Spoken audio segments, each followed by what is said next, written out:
Buenos dias. Good morning, everyone. It's really a great honor to be here today at this very important conference, and I'd really like to begin with thanking ILC for this very kind invitation to really speak about the most defining topic of our times, which is population aging.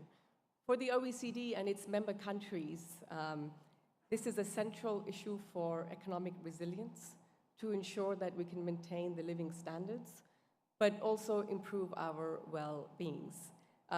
It's a topic that receives less attention. I think we're all very much involved in discussing the impact of AI, technological change, climate change, and population aging is somewhat a forgotten challenge, I would say. And so it's really great to see so many of you here today coming from representing different parts of Chile, and I think it's a topic that would really need and involve all of you for us to really embrace some of the opportunities that living longer brings to us. So today in my presentation, what I'd like to do is talk a little bit about the economic consequences of population aging, what it means for the way we work, our labor markets, our social protection systems, and also look at some of the solutions, look at a little bit about what other countries are doing, bring some good practices and some common challenges that OECD countries face. So with that, let me begin. I want to begin by something very positive. When we talk about population aging, it gets a rather negative narrative that it's bad. But if we look at the positive side, in fact, population aging is a result of the significant increase in life expectancy, which is one of the greatest achievements we've seen in the past half century. So in many OECD countries, the life expectancy is now exceeding 80 years. In Chile, a child that's born today is expected to live up to 79 years old on average. However, while this is a testament of the economic growth, the improvements in nutrition and medical development, population ages, if not dealt with properly, can pose serious challenges that need to be addressed with adequate policies and strong cooperation with all stakeholders. Now, let's look at some of these economic consequences. So I think the first thing that we see as a result of the combination of fall in fertility rates and increasing longevity means that baby boomers are now being replaced with smaller cohorts of younger workers in the labor market. And as a result of this, as a result of people having fewer kids and people leaving, what that does to our working age population is that it's going to fall. It's going to shrink significantly in the majority of OECD countries. You can see that in countries like Korea and Italy, the working age population are going to be decreasing from now until 2060 by 50%. This is enormous. We're talking about a demographic shift that is going to have enormous consequences on our economic structures. In Chile, the projected fall is up to 17%, which is a little bit lower, but still rather significant for the country.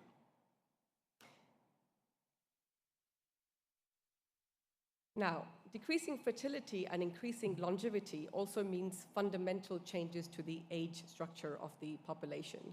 So in this chart, what you see is the ratio of working age population to people aged 65 years. This is known as the old age dependency ratio.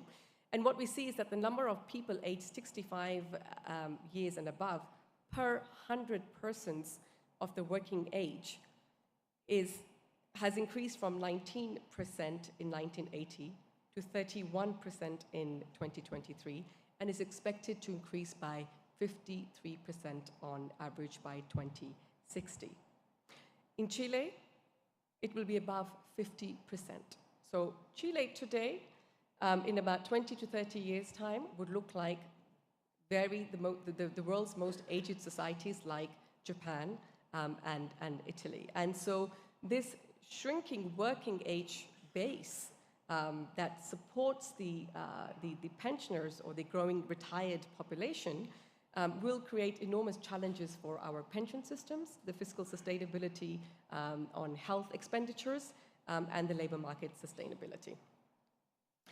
Now let's look a little bit to, well, what can be done. But before I do that, I want to show you one other consequence of rapid population aging, which is really about what it does to our living standards. GDP is a measure of how well we do. It's a common method used by economists. So let's have a look at that. So in the OECD, just very recently, we launched a report a few months ago in which we did several different forecasts. So these light dots in the presentation show you what will happen to GDP as a result of declining working age population. And so what you see here is that in all countries, the shrinking working age population will decline GDP as a result of demographic change between 2023 and 2060. On average, across the OECD, this fall is expected to be around 0.4 percentage points. And for Chile, you can see that the impact is rather significant. We're talking about a 2.3 percentage points decline in GDP. It might not sound a lot, but if we think about that countries are growing very small, this is a huge drop in the growth and the GDP and living standards. Now, this was a little bit of the doomsday scenario. Let's move on to something a little bit more positive. What can we really do about this? And when I speak to people or when individuals think about really three different policy scenarios, the first one is, well, let's have more children. So can we not increase fertility rates and policies? The answer there is it's actually a very difficult policy area. It's very difficult to change people's behavior and very difficult for governments to influence how many children people will have. So it's a tricky area and not an easy one to be tackling, and the one that's actually not going to result in immediate effects. Now, the second policy lever is bringing people better opportunities to work and stay in the labor market. And this is what I want to focus on. So in the second scenario, we estimated what will happen to GDP if women had the same opportunities in the OECD to work as men. And so what this does is that you can see that it actually reduces the negative effect of population aging on GDP quite a fair bit in countries. And then we looked at what happens if we combine narrowing the gap in employment between men and women with also encouraging people aged 55 and over to stay longer in the labor market. And so here is a scenario which is shown by the purple dots, combination of better opportunities for women and better opportunity for senior workers. Now, in many countries, this actually totally reverses the negative effect. Unfortunately, Chile is not one of them, but already the opportunities that we give to women and senior workers would buffer the negative impact of population aging. In Chile, in specifically, so mobilizing untapped labor potential is crucial, but what is going to be also crucial is improving the boost in productivity, making sure that people are not only in jobs, but they are in good quality productive jobs, and that we make sure that people have productivity and stay well engaged as they age. Now, we've seen how important it is to give better opportunities to older workers and women. I want to focus on, well, what is the reality? How do senior workers do across OECD countries, but also in Chile? Now, the good news is that employment rates, older people are more active in the labor market than ever before. On average, across the OECD, the employment rate rose by 17 percentage points for those aged 55 to 64. And they also increased quite a lot, as you can see in Chile in the last 15 years. But nevertheless, there is still a significant room to improve and bring them into the labor market. So when we look at the employment for those aged 60 to 64, it remains substantially lower for those aged 50, 59 in most countries. And in Chile, employment rates at 60 to 64, they are slightly above, but nevertheless, there's significant improvement to be made there. Now, what you don't see in this chart, which is very important, is that the gender gap in employment is enormous in Chile. This is where we see huge disparities in the labor market, where women and female have far more access to skills and opportunities in the in their economic life. I also want to say one very important thing is that Chile looks relatively good here, but it's not a totally good story. So, and this is what I'm going to show in my next chart. And so it's not just the quantity of jobs that we're interested in. It's really the quality of these jobs. It's about the kind of jobs people are getting and whether those jobs are decent and whether they are not detrimental to your health. And in this chart, what you see is the income poverty among older people is relatively high in Chile. It shows that 15% of 60 to 75-year-olds have income lower than 50% of the median equalized household disposable income. And this is really a result of several different things. It's a result of women not participating and not having very much non-linear careers where you go in and out of the labor market as you have children, or you might be taking care of an elderly parent or family member. It also is a result of course, low-paid jobs, people being stuck in low productive and low-paid jobs, but also, of course, the pension system itself, which until now has offered very low replacement rates, which contributes to income poverty in old age. So, what can we do? How do we really address some of these challenges? How do we bring older people and women into the labor market? So the OECD has created what we call an age-friendly policy agenda. Chile is a member of, has endorsed the OECD recommendation on aging and employment policies. And it really takes a three-pronged approach. The first pillar is about rewarding work and later retirement. So I think this is an area that I would say countries across the OECD have made a lot of progress. So for instance, the statutory retirement age has increased in many countries where 67 has really become the new norm. I know this is not the case in Chile, but when we look at a lot of European countries, we look at Japan, we look at the Nordic countries, 67 is really the new norm. But what I really want to focus on is the second two pillars, which is about encouraging employers to retain and hire older workers. So it's not just about improving the supply side, it's about making sustained efforts to tackle demand-side barriers. We need workers who want to work long, and I think many of you in the Menti survey actually showed that you want to work long. Many of you said you want to work up until 70. But do we have employers, and is there demand for people who want to work beyond 55 and 60? And we also need to make sure that older workers have the skills and they're in good health to continue to be able to stay active in the labor market. And this is all about the third pillar. So in the rest of my presentation, I want to go a little bit into detail in each of these pillars and say what are the challenges that countries are facing and what can we really do. Now, as you know, and as I've mentioned, that pension ages have been one of the main tools in many OECD countries to motivate people to stay longer in the labor market. But despite these efforts, what we see in this chart is the effective age of labor market exit. And what I mean by this is the actual age people leave, which is different to the official retirement age. And what you see is that despite pension reforms, people still tend to leave earlier than their official pension ages.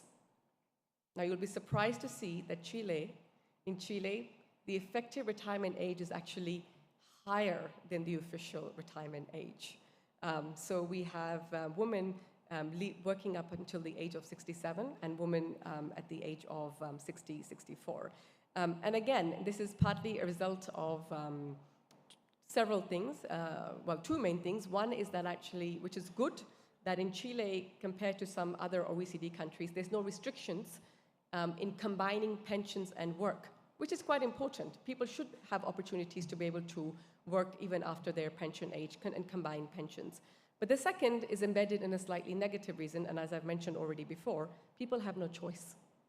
If I have very little income from pensions and very little income throughout my life, and I've accumulated several other barriers, I have no choice but to work longer. And so this is I want to be very clear. It's not a positive sign. It's really demonstrating that many people don't have a choice. And I think working longer should really be a choice which is embedded in and driven by economic opportunities. The other thing I want to show is that it's not just about flexibility in terms of the pension system, which already Chile has. It's about flexibility at the workplace. There's a lot of research and evidence suggesting that workers who have autonomy and flexibility at the workplace tend to be doing better in terms of their health, in terms of their cognition, and they tend to stay longer in the labor market. But according to a survey that we did in 8 OECD countries a couple of years ago, what we see is that actually flexibility, unfortunately, decreases by age. So in all countries that were surveyed, mature workers aged 55 to 64 report to have fewer flexibility. And so this is a very important area that is relevant for public policy, but I think for many of you that are here today, who are businesses and employers, to make sure and we design policies in a way that we can give better and increased flexibility to workers of all ages. Let's take a little look on what are some of the good practices and some examples from other countries in improving incentives for workers. So good practice shows that discouraging mandatory retirement ages, which is not the case in Chile. So another good news, there's no mandatory retirement ages here. And you'd be surprised in countries like Japan and Korea, there are mandatory retirement ages where employers have to get rid of workers at the age of 60 or even 55 to be able to rehire them again. And so Chile, we don't have a mandatory retirement age. The other good news, as I mentioned before, is that the system remains rather flexible in terms of workers are allowed to be able to combine work and pensions, which makes it easy for them to continue to work. But Chile would benefit from aligning the pension ages between men and women, as we see in other countries. Now, one important challenge that remains for many countries, and I think it's a good lesson to learn, is about helping people to plan ahead of their retirement, knowing how much money will you have when you retire, how their career might develop over the life cycle, and how to stay healthy. And this is an issue that some of the most advanced countries are recognizing only now, after reforming their pension systems, because people don't plan. We don't like to get older. We don't like to age, and so we don't think about it. And this is one of the biggest mistakes that we make. And I'm sure Dr. would say a little bit more about that later in his presentation. But we are very myopic. We don't want to plan, and so the lack of financial literacy and lack of career planning really hinders the way we decide how much to work, how long to stay active or not. And so there's a really interesting initiative that my home country, the UK government, a couple of years experimented what they call a midlife MOT. MOT is literally means the Ministry of Transport. It's an initiative that they took from the Ministry of Transport. The way we make a check of our car every year, the idea is that we should make a check of ourselves as soon as we reach age 45, to make a check for ourselves. How are our skills? What training do we need? What am I missing? What's the kind of work do I want to do? Do I want to change my job? What's my health like? Do I have enough savings for my retirement? And so the idea really was to start early. And I think, again, we have such a diverse age group in the room today. There are people who are 60 and over, and there are many young people here. And so evidence suggests that if you start at 55 or 60, it's too late. We really have to start interventions and planning in mid-career at the age of 45. That's when you decide the kind of jobs. It's the second life, it's a second career that you might be planning for. And so I think this idea and this narrative that we have for many years, that we study, we work, and we retire, this linear pathway, just doesn't work in today's labor market, where we see very strong impacts of AI, where we would have to upskill and reskill ourselves and learn throughout our lives, where women are having children later, where we are having to increasingly take care of our elderly parents. And so the world has become a lot more of a squiggly line, a zigzag rather than a linear line. And so we need to be planning a lot more carefully, and this is where government and employers really need to take further action. Okay, so now let me move to the second pillar of the presentation, which is how do we boost labor demand? And this is really crucial, and this is something that I really want to spend a bit time on. In this chart, what you see is, I don't want you to get worried about the numbers here. It's showing that job retention is really a key challenge for older workers. And it's very important. It's easier. Retaining workers is easier, and I think the business industry would know here. It's easier to retain people than actually make new hirings. But having said that, it's quite a difficult challenge for older workers who are reaching the end of their careers. So on average, what we see in the OECD is that's just over half of working age workers, 55 to 59-year-olds, leave their employer by the time they are 60 to 64. In Chile, retention is actually much lower across all age groups. So actually many businesses struggle to keep their talents, and it's bad for them because as you lose workers, these workers take away firm-specific skills, they take away knowledge, and so we really make more efforts how to retain these individuals. And so this really suggests that older workers in Chile face particular challenges in maintaining stable employment as they age, raising concerns for both their job security, but also their ability to stay longer in the workforce. Now, what's preventing older workers to stay longer in the workforce? Why do we see some of the lower employment rates, and why do we see older workers struggling to retain or remain attached to the labor market? Now, one of the big elephants in the room is age discrimination, and unfortunately, it's a topic that is persistent, and despite countries and employers working on it for several 30, 40 decades, it remains as much present as it did a few decades ago. Now, this is a result from a survey that we did with employers 2 years ago, where we asked employers, what's your likelihood, what's the chances of you hiring an older job candidate compared to younger and mid-career workers? And what you can see is that overwhelmingly, most employers said that they are likely to hire in the age bracket of 30 to 44-year-olds. So almost 85% said they'll hire somebody from 30 to 44 age brackets. But this falls to only 50% of employers saying that they will hire somebody from the age group of 55 to 65. And so this really shows that we have a huge challenge ahead of us in terms of making sure that older workers have, that they're needed and that they will have the opportunities to be employed in the labor market.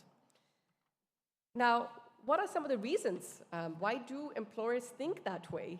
Well, I think some of them are very obvious. These are negative stereotypes. Most employers say that older workers are reluctant to try new technologies. They are also reluctant to try new skills. And the other reason that employers don't tend to hire older workers is because they're reluctant to adapt to technology tools and programs. And I think COVID-19 was actually a good testament for all of us, where we showed that as countries locked down and workplaces locked down, that many older workers were working very successfully, teleworking from home, using technology. And so these are really stereotypes and myths that we have carried over years. I'll come back to a little bit of this point because it's related to somehow the productivity of older workers, which in turn is related to how much training we give, which I will show you in a little bit. Now, the second problem is that actually many employers know that the workforce is aging, but they don't know what to do with this new trend. Workplaces are aging, and how do we really create age-friendly policies, and how do we create HR strategies that really can benefit all different workers? So again, according to a survey that we did, we asked employers, how frequently do you have policies such as mentoring, reverse mentoring, unbiased recruitment practices, benefits that are good for all workers, so on and so forth. These are some of the policies which we know tend to be very effective for older workers. And unfortunately, only 5% of employers, they said, that we have any of these policies in the workplace. It's nothing. And so you see, it's a huge road ahead of us to actually understand what sort of policies we need to create at the workplace. And it's not just a government agenda, it's a business agenda as well, to make sure that we retain, how do we retain and tap into the benefits of a multi-generational workforce. Okay, so a couple of quick examples here. What we see is that it's not on this slide, but I want to talk a little bit about France. In France, I'm sure you have been following for a couple of years where the country tried to increase the pension ages. And with that, they actually also made several other reforms to make sure that as we increase pension ages, that we also try to boost opportunities in the labor market. So they actually conducted a huge age discrimination campaign to really change the mindsets of employers and businesses. There's also more, thanks to technology, some more innovative approaches. In the US, in some of the states, they are using what we call skills-based hiring. So we look at people's skills when we hire and not their age, or we don't really ask for the CV like the way we used to. So it's really about matching people's skills to job requirements and so on.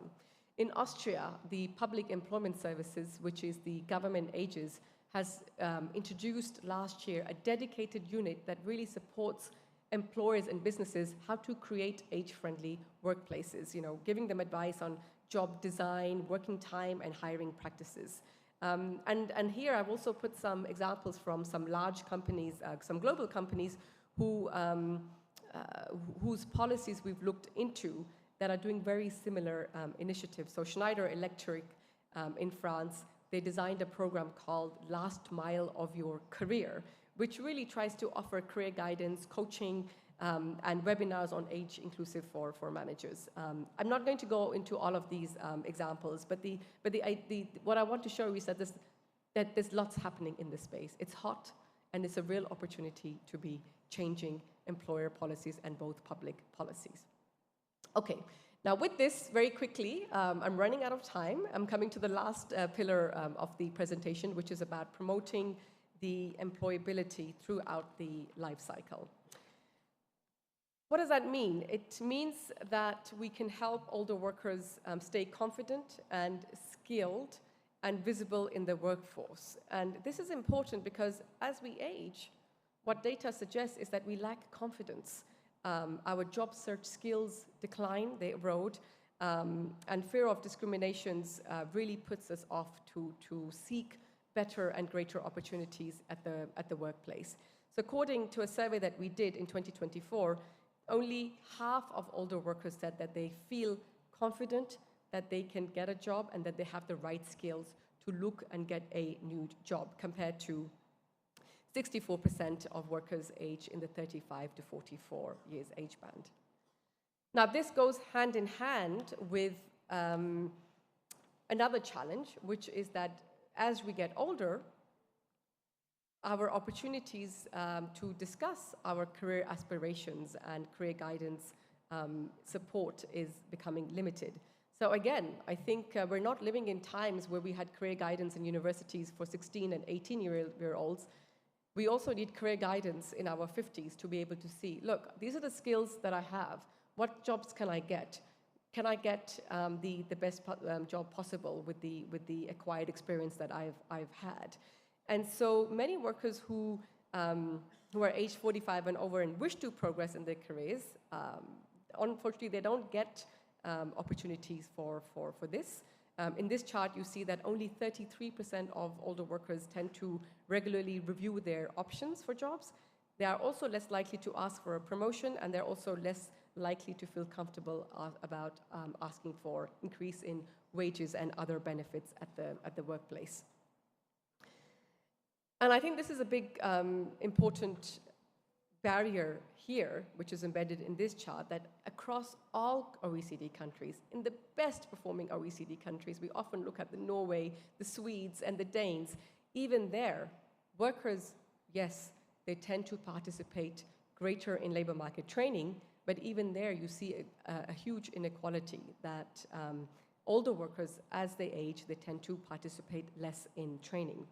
Unfortunately, in Chile, it's a very serious problem because training overall is rather limited, as you can see. So only 44% of younger workers participate in non-formal training, and this falls to up to 22% for older individuals.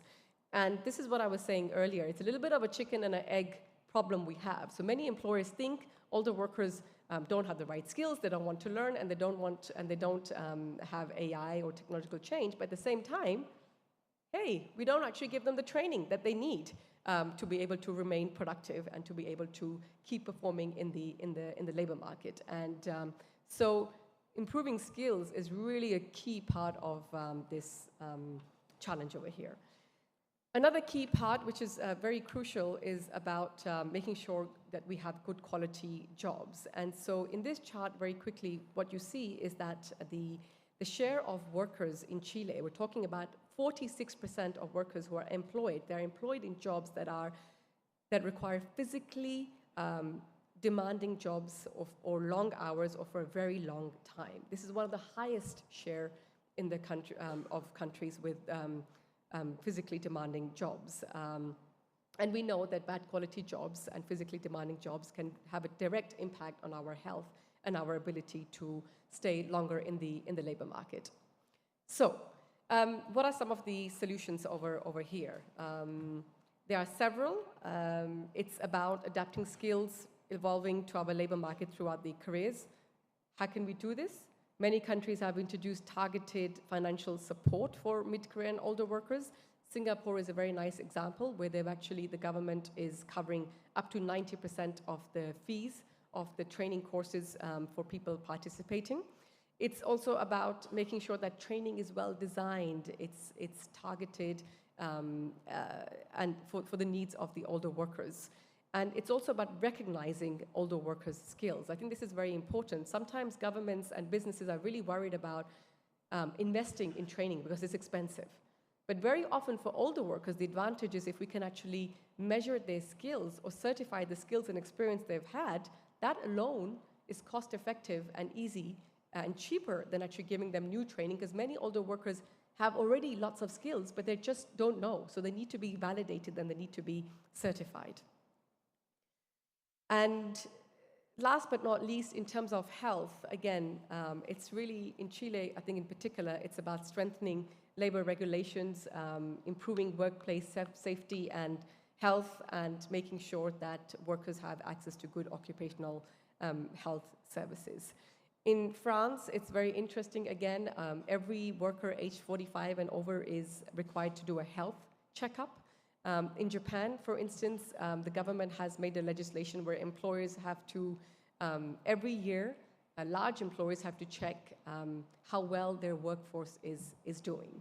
And so here, it's really an illustration. There are many, many examples from other countries, but it's really an illustration, the kind and the range of different initiatives that are taking place in this area to make sure that as we age in a healthy way, in a productive way. So with that, I'd like to quickly conclude. The message I want to give is it's not just about pension reforms, it's not just about financial incentives. Employers must rethink inclusion. Older workers can benefit businesses and their bottom line.